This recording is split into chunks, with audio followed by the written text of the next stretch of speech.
সোনাঝুরি নামটা শুনলেই মনে হয় মাটির গন্ধ, পাখির ডাক আর শান্ত একটা সকাল। এই গ্রামেই থাকে টুকাই, সব সময় হাসি খুশি আর একটু দুষ্ট ছেলে। একদিন টুকাই দেখে গ্রামের মাঠে ধান গাছগুলো শুকিয়ে যাচ্ছে, পানি নেই, কৃষকদের মুখে চিন্তার ছাপ।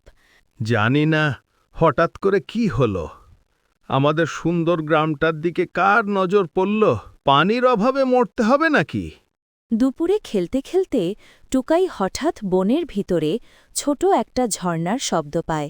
মনে হচ্ছে সামনে থেকে পানির শব্দ আসছে, দেখি তো। কাছে গিয়ে দেখে স্বচ্ছ পানি টুপটাপ করে পড়ছে। টুকাই দৌড়ে গ্রামে ফিরে যায় খবর দিতে। টুকাইয়ের কথা শুনে সবাই ছুটে আসে।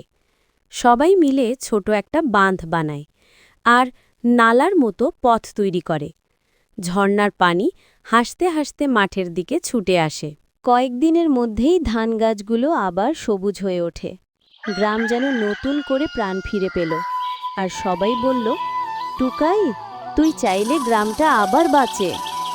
টুকাই শুধু হাসল।